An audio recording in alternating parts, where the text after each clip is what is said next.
sa pamamagitan ng pagbibigay diin sa pagpapalawak ng kaalaman at kasanayan sa larangan ng sining at kulturang Pilipino, patuloy na naglilingkod ang Cultural Center of the Philippines bilang sentro ng pagtataguyod at pagpapalaganap ng angking yaman sa sining ng ating bansa. Isa sa mga mahalagang proyekto na isasagawa ng CCP ay itong ang Upskilling on Performance and Visual Arts Curation Exhibition. Ito bien para bigyan tayo ng mahalagang impormasyon at detalye patungkol sa exhibition na ito ay makakapanayan po natin ang editor at project curator ng Upskilling on Performance and Visual Arts Curation na si Ms. Con Cabrera at ang guest curator ng CCP Visual Arts and Museum Division na si Ms. ST Bagos. Magandang umaga po sa inyo at welcome sa Rise and Shine Pilipinas. Good morning po. Ms. Con, una sa lahat, ano ba itong Upskilling on Performance and Visual Arts Curation Exhibition at ano po ba yung pangunahing layunin nito? Ito po ay isa bahagi ng series ng CCP, no? Upskilling series siya kung saan in-upskill o dinadagdagan yung kaalaman ng mga cultural workers. Para dito sa performance and visual arts curation naman po, ang layunin nito ay ipakita kung ano yung mga nangyari doon sa workshop, no? Kung saan kami ay nagbahagi ng mga sort of principles of curation, no? Yung ibig sabihin ng curation na to care or curare, no? Ito ay expansion ng ibig sabihin niya na hindi lang nagbibigay pagpapahalaga sa mga artworks or objects pero sa mga communities din na nakakatrabaho natin. So, ang purpose po ng project na ito ay to equip yung mga cultural workers with more skills in management, organization, and definitely cultural work din. Okay, kay Ms. ST naman, ano po yung mga karanasan at aral ang inaasahang makukuha ng mga participant mula dito sa magiging workshop na ito ng CCP?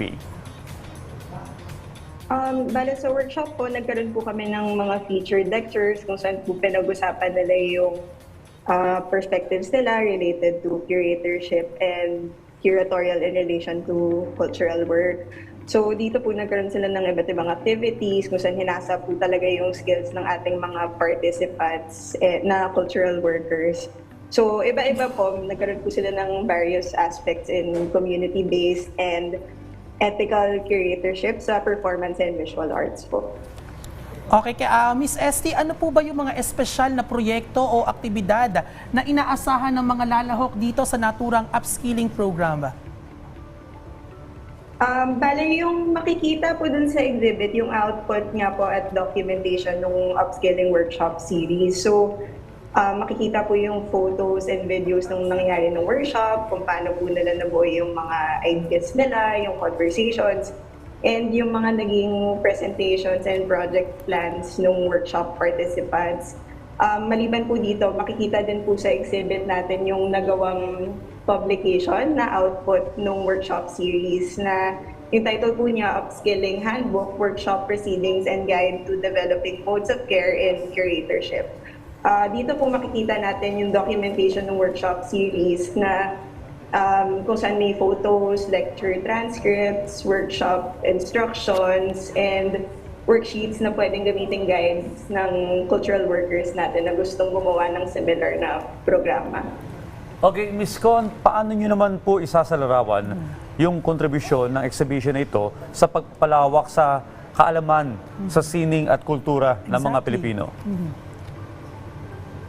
Actually po, dito sa naging workshop namin sa CCP, nag-open call kami at ang nag-apply 200 plus na cultural workers, no? So, litaw po dito yung pagnanasa ng ating mga kababayan na magkaroon pa ng additional na skills sa kanilang paggampan ng trabaho sa cultural work. So, sa naging participants po, nakapag-invite kami from Luzon, Visayas, and Mindanao at nakasama namin sila sa pag-hone, pag-activate ng different na potentials. No? So, yung kahalagahan po na makipag-connect no, sa regional na mga cultural workers para magkaalaman kung ano yung mga strategies at mga creative outputs. So, dito po na buhay yung gawain pangkultura sa iba't ibang komunidad. So, ito po ay paraan ng pagbubuo ng sarili naming community no, sa mga curators and cultural workers. So, yung solidarity po no, sa paggawa ng trabaho sa loob ng culture and arts ay isa sa mga mahalagang nangyari po dito. Actually, Audrey, maganda tong programa ng CCP kasi nakakatulong ito sa mga manggagawa natin para mas maging produktibo sila at mas maging epektibo at mahasa yung kanilang kakayahan. Ano? So, kailan po ba ito magaganap? At please invite doon po sa mga nais dumalo dito po sa naturang upskilling program. Inaanyayahan po namin kayo na pumunta sa exhibit na Upskilling on Performance Art ay Performance and Visual Arts Curation na makikita po natin sa Bulwagang Roberto Chabet sa Tanghalang Ignacio Jimenez sa CCP Complex mula May 3 hanggang June 3, 2024. Bukas po kami Tuesdays to Sundays ng 10 a.m. to 6 p.m. and free admission po ito kaya dalaw po kayo anytime. Salamat po. Alright, maraming salamat din po sa pagbibigay ng oras sa amin ngayong umaga at syempre sa pagbibigay ng detalye patungkol sa inyong proyekto na Upskilling on Performance and Visual Arts Curation Exhibition, Miss Con Cabrera at Miss ST Bagos.